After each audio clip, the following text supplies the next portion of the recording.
Buenos días a toda la iglesia, la que está aquí presencial, la que está en casa acompañándonos en YouTube. Qué bueno que podemos alabar al Señor, ¿cierto que sí? Quiero que abra su Biblia en Efesios capítulo 2, y vamos a ir al versículo 4 y al versículo 5. Como ya todos los que nos siguen en YouTube, en nuestras redes sociales, y tú que estás viniendo, sabes que nosotros estamos estudiando el libro de Efesios. Bueno, seguimos adelante con el libro de Efesios, ya hemos avanzado, el primer capítulo lo agotamos. Lo agotamos porque se acabaron los versículos, no porque los temas ahí contenidos se hayan acabado, no, realmente ahí hay mucho material para profundizar, para conocer, para avanzar. Pero nosotros vamos en una secuencia de estudio, de aprendizaje de la palabra de Dios que sé que nos ha edificado. Amén.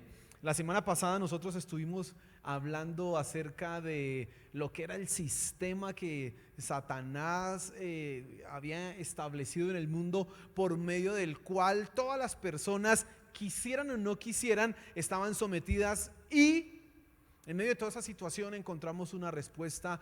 Y he titulado la enseñanza de esta mañana El amor de Dios, porque, bueno, yo pensaba hace un rato en todo lo que, una de las preocupaciones, le cuento, que uno tiene como predicador, como pastor, es ¿qué le enseño a mi iglesia? ¿Qué vamos a la Biblia?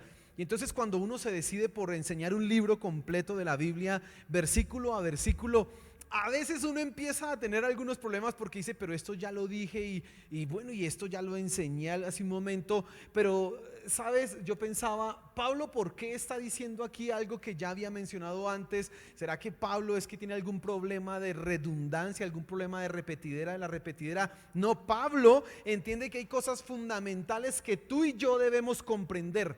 Por eso, hoy vamos a hablar del amor de Dios. Antes de leer el versículo, yo quiero que usted piense en lo siguiente. Mire, los seres humanos, nosotros las personas, tenemos la tendencia y queremos encontrar soluciones a todos los problemas.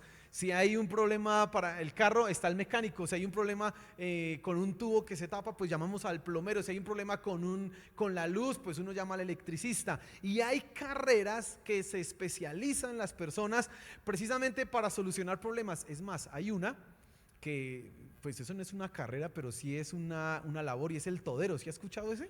¿Y el todero, para qué está el todero? Pues para que arregle cualquier lío que salga. Venga, que pínteme aquí. Venga, venga. Y la idea de ese todero es que sepa hacer ¿de qué?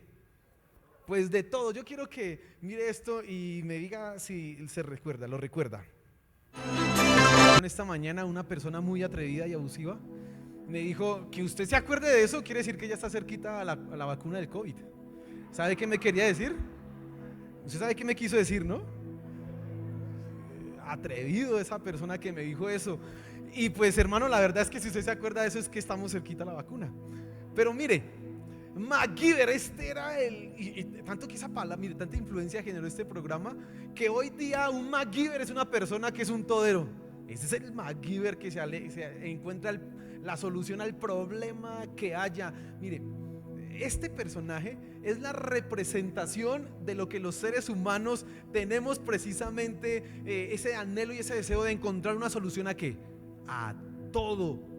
MacGyver estaba encerrado y sabía cómo salirse, sabía soldar. No, es que no sabía MacGyver. Yo recuerdo en mi infancia y adolescencia, veía a MacGyver y yo soñaba ser como MacGyver, porque decía, oiga, tan chévere, y que uno encontrar soluciones. Leía yo, buscando todo esto, leía, alguien escribía, ay, qué buenos recuerdos, MacGyver, por eso fue que yo me decidí a ser un ingeniero, porque ese tipo me inspiró. Y la verdad es que con MacGyver, nosotros empezamos a pensar, ¿hay solución para qué? Solamente utilice acá y la encuentra la solución. Pero sabes, no hay cosas para las cuales no hay solución, y hay una especialmente para la cual no hay solución que el hombre pueda encontrar. Quiero ahora sí que leamos, prestemos atención al versículo. Ya entendiendo que vamos a hablar del amor de Dios y de que no todo tiene solución, vamos a leer esto acá. Dice versículo 4 del capítulo 2: pero Dios, que es rico en misericordia por su gran amor con que nos amó, aun estando nosotros muertos en pecados, nos dio vida juntamente con Cristo. Por gracia sois salvos. Quiero que usted esquematicemos estos versículos en tres cosas. Primero, un problema. Segundo, una motivación. Y finalmente, una solución. El problema ya lo hablamos nosotros aquí largo y tendido, y es que la inexorable condición del hombre es que no puede dejar de ser esclavo de Satanás aunque él quiera. Escucha esto. Yo quiero que esto sea consciente en tu mente y pase a tu corazón y te lleve a tomar una decisión. Nosotros como MacGyver podemos encontrar un problema si el carro se varó. Yo he escuchado unos remiendos, por allá leí una historia de un tipo que estaba en una selva en Brasil y de repente tuvo un accidente, y ese accidente hizo que el radiador del carro se rompiera, y los que manejan un carro saben que sin radiador no se puede andar porque se puede fundir el motor. Eso lo que hace es refrigerar el motor, es necesario tenerlo. Y en medio de esa situación llegó y encontró un poblado por allá, y unas personas sacaron un plátano verde, lo pusieron, no sé qué hicieron, qué menjurje hicieron, lo derritieron y eso tapó ese orificio, el hueco que está en el radiador, y de manera provisional logró solucionar su problema y llegar a la civilización donde cambió el radiador y todo. Nosotros podemos encontrar soluciones para asuntos de ese tipo. Y yo sé que usted, aunque no sea MacGyver en el sentido de que sabe hacer las cosas como corresponde, se las inventa. Y usted ha podido ir a lugares y ha visto unos remiendos que, oiga, ¿cómo hicieron esta chambonada? Pero bueno, ahí le funcionan, ¿no? Porque la gente se inventa las maneras para solucionar. Pero que tú quieras ser libre de Satanás, no lo puedes lograr por ti mismo. Que tú puedas cambiar tu condición humana, y hablábamos hace 8 días de eso. Y es que ¿por qué Satanás puede esclavizar tu vida? No es porque tú no quieras y él tenga un superpoder que entonces te domine. No, es porque el ser humano en sí mismo es débil. Su naturaleza pecaminosa, la maldad que está en el mismo ser humano, lo hace débil frente a lo que Satanás coloca. Yo decía esta semana que todo el sistema del mundo es una máquina que provoca los deseos y pasiones del ser humano. Y como el ser humano está interiormente corrompido, tentado, no puede salirse de eso. No hay una solución. Ni así viniera Richard Dean Anderson. A propósito, vi una foto de Richard Dean Anderson y ya no se parece al MacGyver que nosotros veíamos. Ese sí ya, hace rato le pusieron la vacuna, yo creo. Imagínese, no, aunque estuviera él, no hay solución para eso. Tú sabes que existe Satanás. Las personas que están afuera saben que hay poderes espirituales que intentan dominarlos. Las personas tienen miedo, terror a ser poseídos por un demonio, y no interesa si son cristianos, pero no pueden dejar de ser controlados por él. No pueden dejar que sacar ese pecado y toda esa debilidad que hay en ellos para que Satanás no tenga ningún dominio ni poder sobre ellos. No pueden decir: yo sí soy libre por mí mismo. Y a veces nosotros nos convencemos de que hay personas que pueden ser buena gente sin Dios, pero la realidad es que no. Hay gente que puede hacer de manera civil, cumplir las normas, ser juiciosos, ser organizados, honestos, honrados, pero en último, así hay una persona que haga todo sin equivocarse, si la motivación de su corazón no es la correcta, está mal. Porque el ser humano no solamente puede limitarse a lo externo, como tampoco podemos limitar la vida del ser humano a lo biológico solamente, sino que también son las intenciones para nosotros. Pensemos un poquito en los asuntos éticos, en qué es la ética.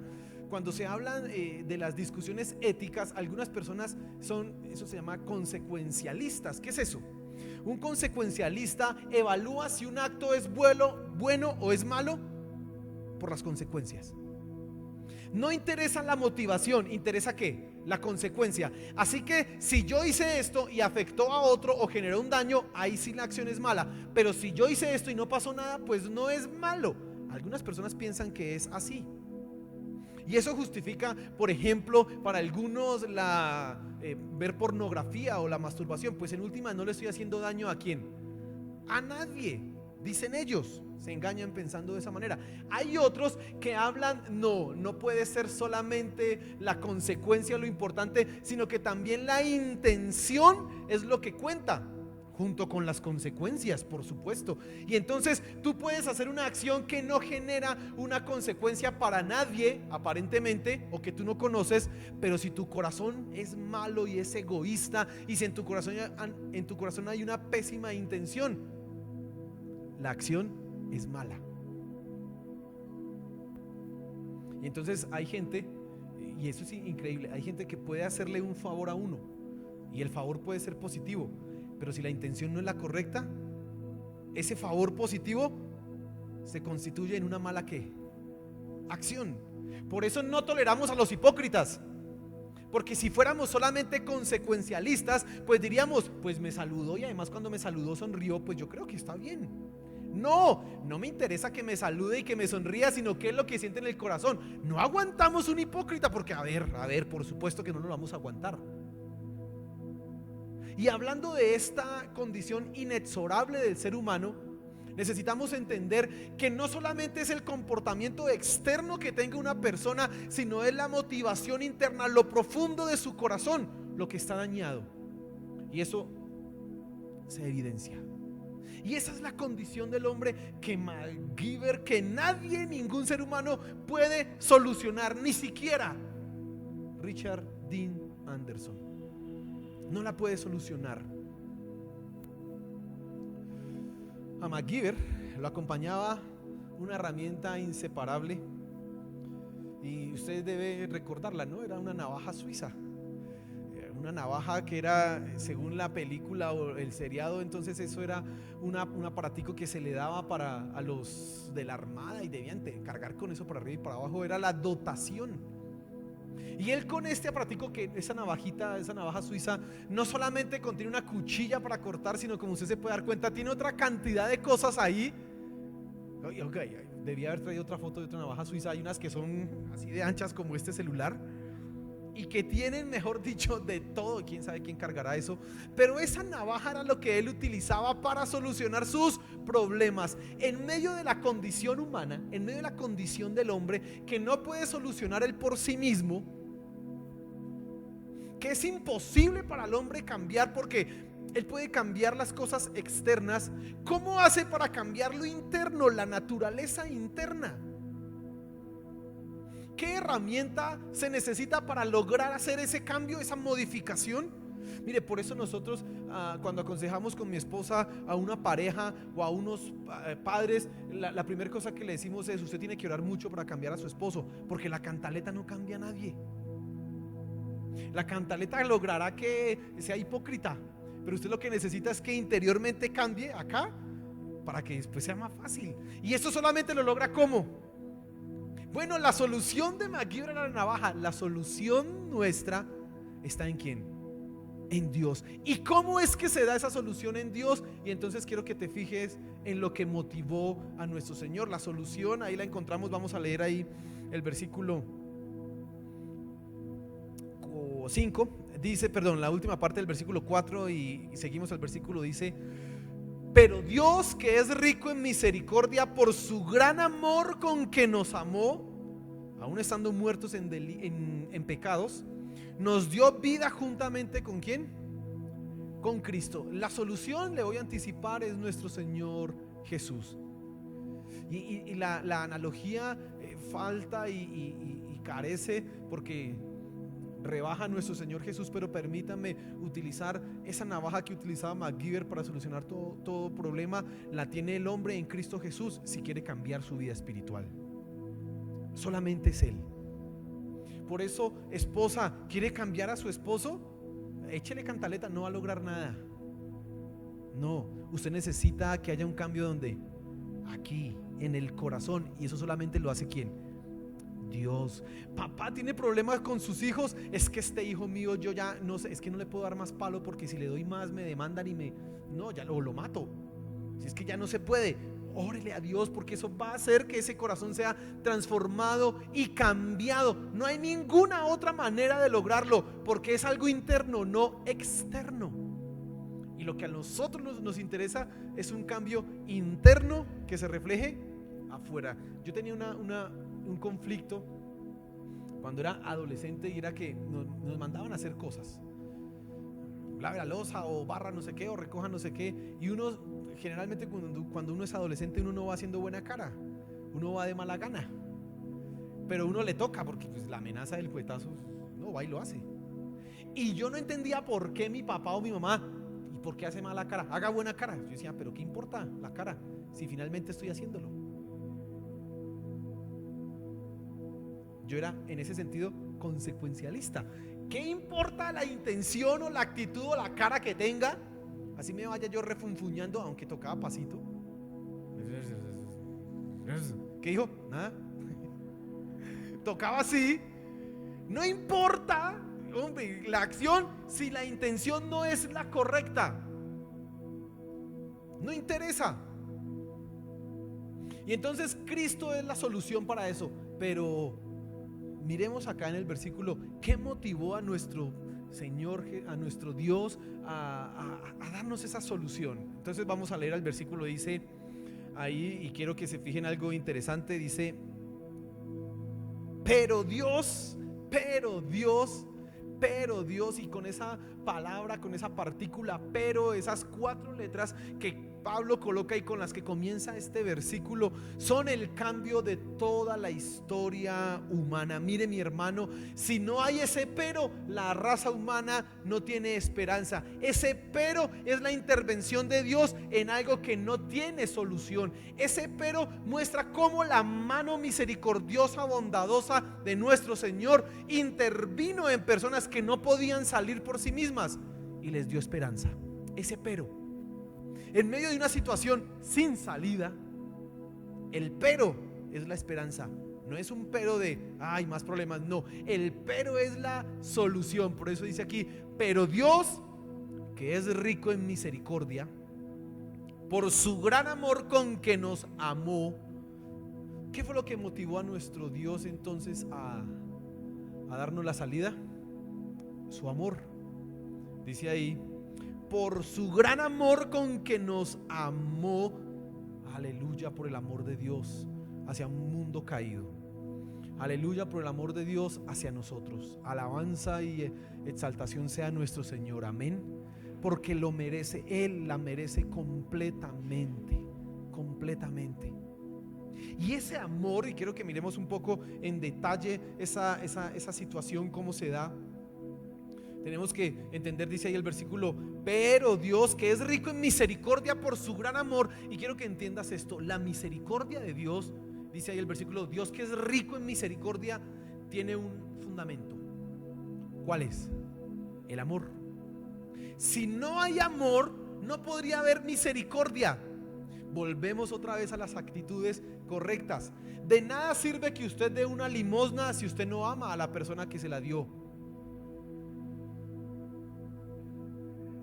Lo repito para que comprenda. De nada sirve que usted dé 10,000 pesos a ese pobre que está pidiendo plata si usted no lo ama. Por eso la misericordia nace ¿de qué? Del amor. Lo demás son limosnas. Lo demás es ay, para que no me moleste o para que no, para que se quite de aquí. Dios ha mostrado gran misericordia a nosotros porque Dios nos ha amado. Ahora, tenemos que entender un poco la naturaleza de nuestro Dios. Dice la escritura en 1 de Juan capítulo 4 que Dios es amor. Así que en primera instancia tenemos que entender Dios en sí mismo, no como una cualidad adquirida, sino en su propia naturaleza. Él es amor. Por lo tanto, como Dios es amor, manifiesta de 4 maneras hacia nosotros ese amor. Primero, pues misericordia. Bueno, no digo primero, misericordia.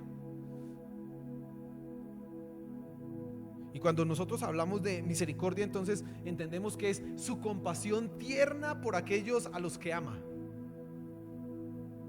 Esa es una manifestación del amor de Dios, su misericordia.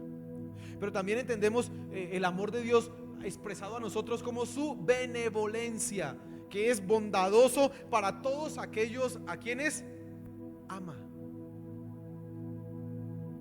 Y hay algo que me llama mucho la atención, y es su persistencia. Mire, el amor de Dios también se expresa a nosotros en que detiene el juicio por el pecado por amor a aquellos a quienes ama. Persiste en amarlos para salvarlos. Y su amor también se extiende a nosotros en la gracia. Algunos eruditos y teólogos han definido el amor de Dios como su eterno darse y compartirse a nosotros. Entonces, cuando hablamos del amor de Dios, no estamos hablando de una idea o de algo abstracto, lejano a nosotros, sino precisamente el amor de Dios es comprensible para nosotros porque ha sido expresado directamente, es personal, nos toca.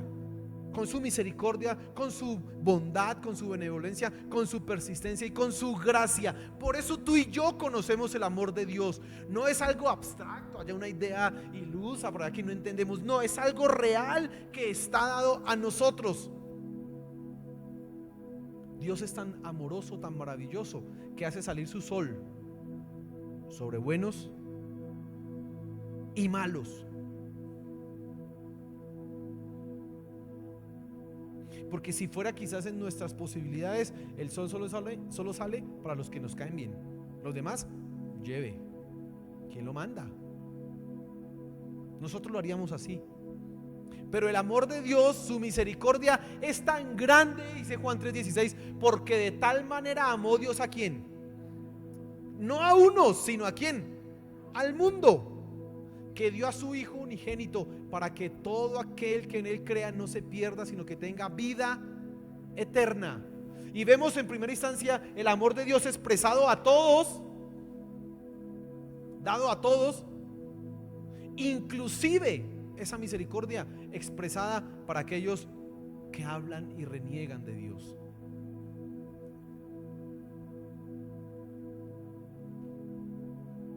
Quizás para algunos que dicen que Dios no existe porque el mundo en sí mismo tiene la capacidad de crearse y de sostenerse, quizás para ellos sería más fácil creer si se dan cuenta que el mundo se destruyó porque Dios no nos sostiene, o simplemente yo no puedo estar porque Dios ya no me sostiene, o el sol se detuvo, o el sol solo sale a los cristianos.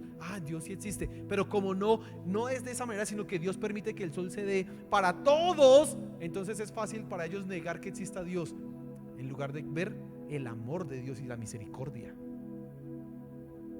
Y tú ves entonces que eso que motivó a Dios a salvar a la humanidad que estaba en una condición caída, sin posibilidad de salir de la situación. Y aquí tengo que reforzar algo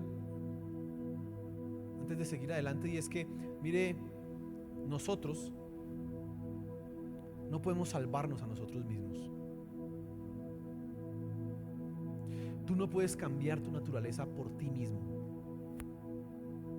Tú no puedes, por más que lo intentes, por más que luches, por más que pongas empeño en hacer eso, no puedes cambiar por ti mismo la naturaleza pecaminosa. No lo puedes hacer. Puedes hacer cambios moralistas externos que demostrarán que eres una buena persona, que vives de una manera correcta, que cumples las normas éticas de conducta de la sociedad. Puedes esforzarte en lograrlo, pero aquí en el corazón eso tú nunca lo vas a cambiar.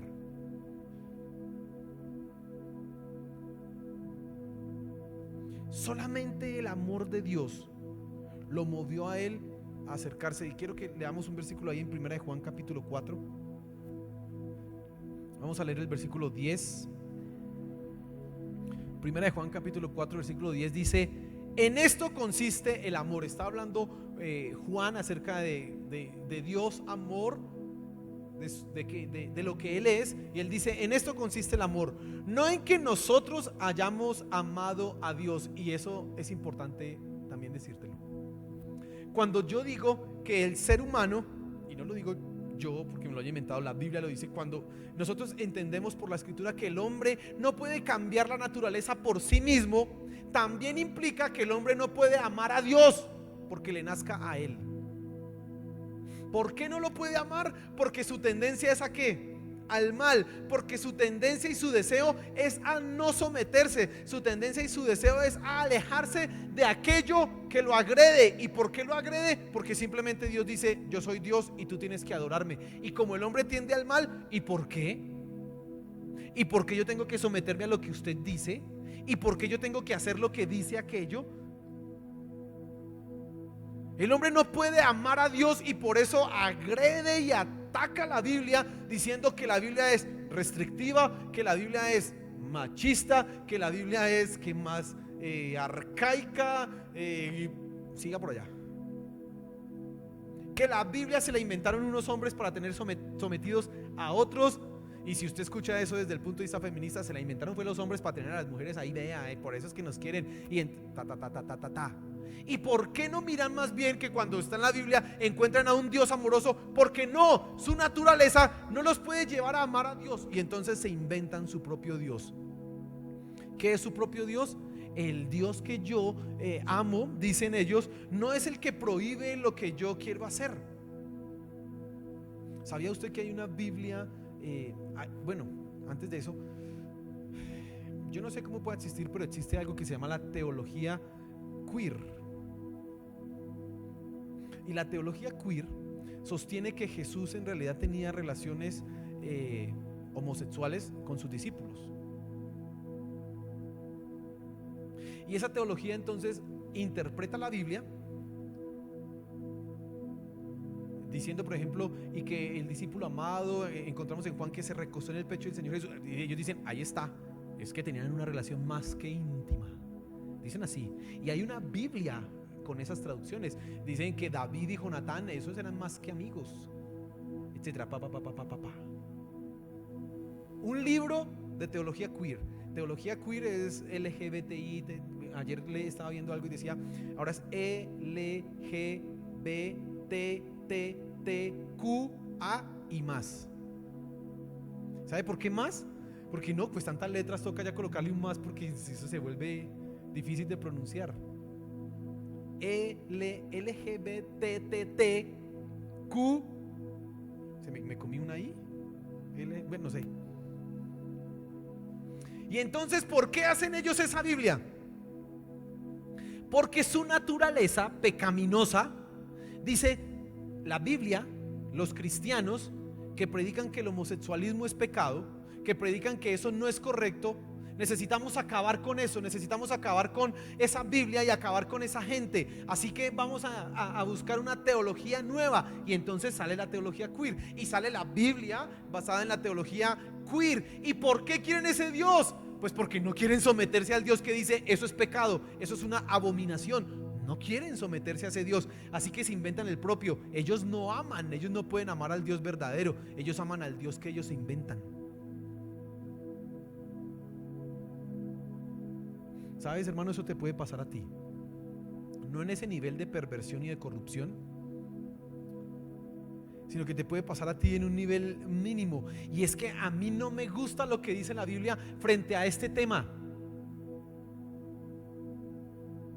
A mí no me llama la atención que esta Biblia, que la Biblia diga esto. Por eso yo creo que se lo inventaron los hombres. Y tú ya estás siguiendo el mismo camino que hicieron los de la teología queer. Estás juzgando lo que dice la Biblia porque no te cae a ti bien, no te gusta, y estás dejando que tu deseo y tu naturaleza pecaminosa tome el control. Y ya te das cuenta que no puedes amar al Dios verdadero, porque si lo amaras te someterías completamente a lo que Él dijera, sin chistar, y como decía yo, con buena cara.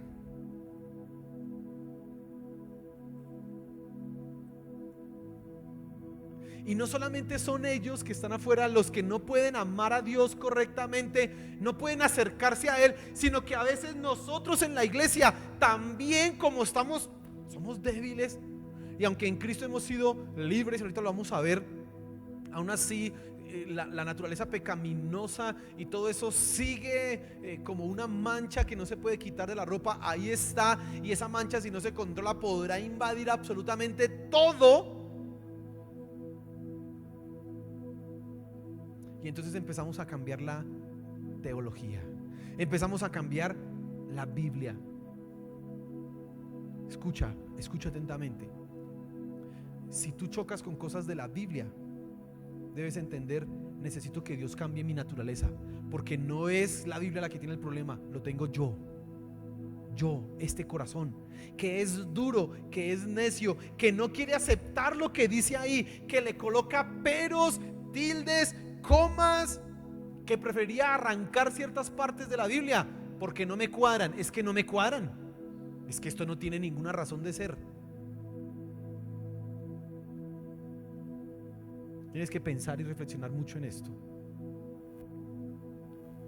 Pero volviendo a la condición humana, el hombre no puede ni siquiera amar a Dios. No solamente es que no puede cambiar su forma pecaminosa, sino que no puede amar a Dios, no puede acercarse a Él. Por eso dice aquí: en esto consiste el amor, no en que nosotros lo hayamos amado. No, eso no es el amor. ¿El amor cuál es? Si fuera un amor así, sería un amor humano que responde: tú me amas, yo te amo. No, el amor de Dios es así, sino en que Él nos amó a nosotros y envió a su Hijo en propiciación por nuestros pecados.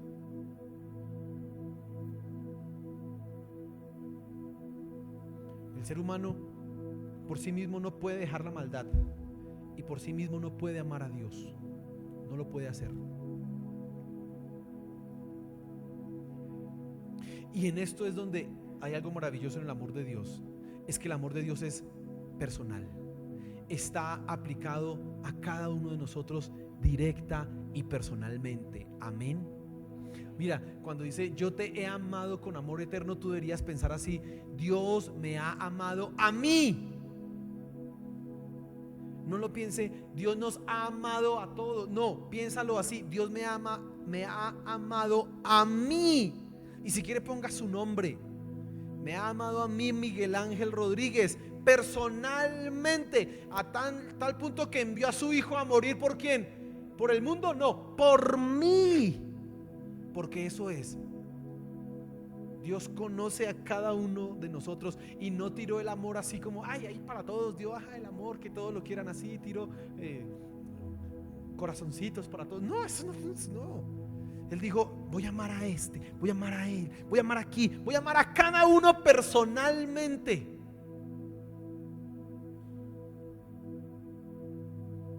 Aleluya, aleluya por eso, hermano, porque Dios nos ha amado a nosotros personal y especialmente. Amén. Y dice el versículo 5: aún estando nosotros muertos en pecados, esa es la condición del hombre, dice, nos dio vida juntamente con Cristo. Y termina: por gracia sois salvos. Y entonces hay una condición del hombre: él no puede alejarse del pecado por sí mismo. El hombre no puede ni siquiera amar a Dios por sí mismo. No puede hacerlo. Y Dios, como nos amó, decidió mostrarlo. ¿De qué manera? Enviando a su Hijo. Por eso dice ahí: nos dio vida juntamente ¿con quién? Con Cristo. Y dice ahí: por gracia sois salvos. Mi querido hermano, la solución para la condición caída del hombre, para la condición que no tenía solución, es el amor de nuestro Dios expresado en Cristo Jesús, que te dio vida. Que te dio vida, ya te sacó de esas influencias de Satanás, cambió tu naturaleza. Por eso tú puedes vencer el pecado. Ahora el pecado no te controla, ahora tú tienes el poder sobre el pecado. Tú lo puedes controlar. ¿Sabes? Leía un versículo en estos días en el libro de Proverbios.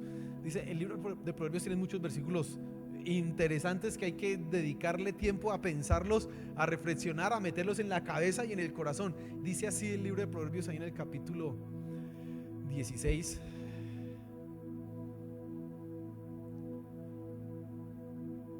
el que al punto muestra su ira es necio. No, perdón, dice así: el necio muestra al punto o al momento su ira. ¿Qué es eso? Se lo traduzco. El que es necio se pone bravo de una vez. Pela el cobre, ¿se ha escuchado ese dicho, no? Pela el cobre, fosforito. El necio muestra al punto su ira. Dice, pero el que pasa por alto la afrenta es prudente. ¿Sabes, hermano? Tú no puedes hoy justificar tus arranques de ira diciendo, es que yo soy así. No, tú ya has sido cambiado en Cristo. Por eso tú puedes controlar tu temperamento. Amén. Así que tú ya no, es que yo soy fosforito y es que mejor que me acepten así, porque es que no, ¿a qué le pasa? No, el cristiano dice, uy, me la hizo, y si estuviera en la carne es que mejor dicho. Pero como estoy en Cristo, paso la afrenta, la paso por alto. Y dice otro versículo, la blanda respuesta quita la ira. Y entonces usted que es cristiano, le pegaron su grito, ¡ay! Y usted dice, el necio ¿qué hace? Pues se iguala y pega otro berrido igual. No, el que es cristiano, tranquilo, pues, tranquilo con buena actitud, no, ay, tranquilo, ¿qué? No, usted no lo puede decir así, porque recuerda la actitud en el corazón. No, usted le dice, tranquilo, cálmese, mire, si lo ofendí, perdóneme. Y ya con eso la otra persona queda como desarmada. Yo les conté, cuando estaba recién aprendiendo a manejar, uno hace unas burradas con el carro. Y yo me acuerdo que me pasé un semáforo, no en rojo, sino lo pasé, crucé, pero tenía que iba digamos de norte a sur y tenía que estar, era de norte a sur, de sur a norte, tenía que estar en el sentido contrario, y me pasé el cruce, y además que me pasé el cruce iba por el lado derecho, es decir, no estaba ni siquiera al lado, y pues me dio fácil atravesarme.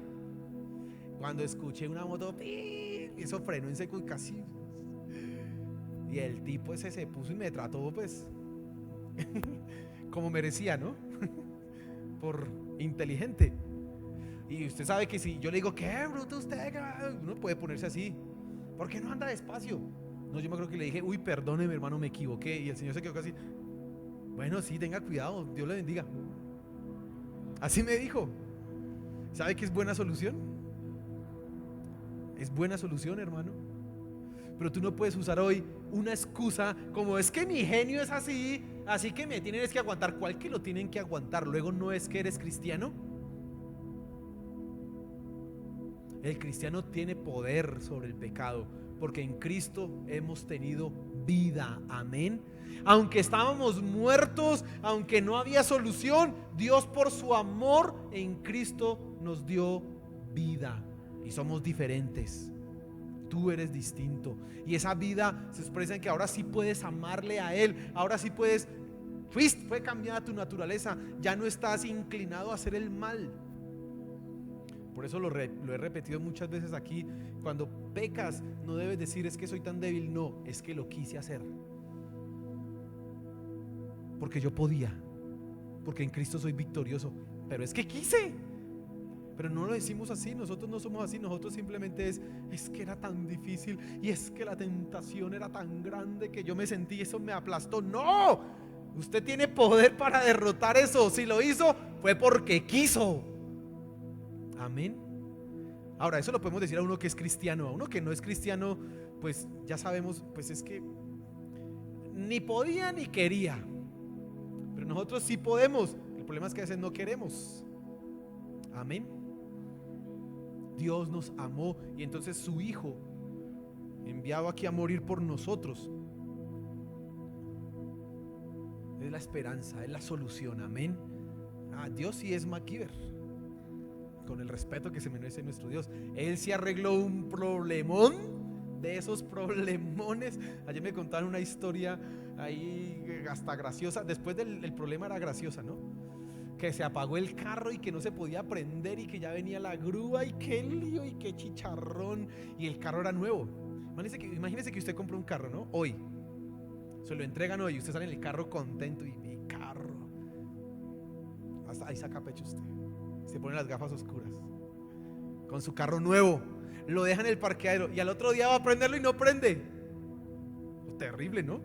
Y usted lleva a un mecánico y le diga, no, es que no le pasa gasolina a la bomba, Yo me acuerdo cuando me estaban contando la historia, yo pensé, "Ay, se le robaron algo a ese carro". Yo pensé eso. Dije, no. ¿Qué problema? Usted, pero eso tiene solución. La solución de ese carro era que con una aplicación en el celular había que desactivar o activar ahí algo del GPS y ya. Pero en esas 2 o 3 horitas creo que la angustia fue tenaz. Hasta le puede dar una úlcera, ¿cierto? Tremendo en eso. Pero eso tiene solución, hermano. Eso tiene solución. Aunque hubiera tocado pagar la grúa y pagar un mecánico, eso tiene solución. Fácil. Pero la condición caída del hombre, si no es por el poder de Dios, no tiene salida. Por eso, si tú no eres cristiano, necesitas acercarte a Él, porque si no, no tienes salida. Y el único destino que tendrás es el infierno. Nada más. Y no es un chiste. Y no es aterrorizarlos. Que el infierno. No, es la realidad. Si tú no te acercas a Cristo Jesús, por más que intentes hacer buenas cosas, no podrás acercarte a Él. Necesitas rendir tu vida a Jesús y Él cambiará tu corazón, cambiará tu naturaleza y todo será diferente. Amén. Póngase en pie, hermano, por favor. Y una cosa más quiero decir: no solamente la vida espiritual comienza con Cristo, la vida espiritual es en Cristo, continúa en Cristo. Juan 15 dice: separados de mí, nada podéis hacer. Bueno, sin Dios y sin su amor y sin Cristo no nos hubiéramos podido acercar a Dios, pero tampoco sin Él podemos seguir siendo cristianos. Necesitas ir a depender siempre de nuestro Señor Jesús. Cierra tus ojos, hermano. Y primero tenemos que darle gracias a nuestro Dios porque nos ha amado. Amén. Porque es el amor de Dios el que nos ha librado de la potestad del mal. Tenemos que darle gracias y decir: Señor, gracias porque es tu amor el que nos ha librado de la potestad del maligno. Es tu gracia, tu misericordia, Señor. A veces nosotros no entendemos lo maravilloso que tú has hecho con nosotros. Imaginamos que, bueno, ya, pues sí, no es tanto problema. Sí era un problema, no tenía solución. Pero en ti, Señor Jesús, en ti, Padre Celestial, tu amor nos ha librado del imperio de Satanás, de la condenación eterna. Gracias por eso. A ti te alabamos y te exaltamos porque tú has dado todo por nosotros. Y te pido, Señor, que tú abras nuestras mentes y nuestros corazones para que esto quede en nosotros, traiga fruto, nos permita entender lo que has hecho y alabarte, nos permita entender lo que tenemos y entonces transformar y cambiar nuestra vida. Por favor, Señor de los cielos, por favor, ayúdanos a entenderlo. Oh Dios maravilloso, nadie hay semejante a ti, nadie hay semejante a ti, mi Señor Jesús. Y a ti te doy la honra y a ti te doy toda la gloria, Señor. Aleluya. Dale un fuerte aplauso a nuestro Señor.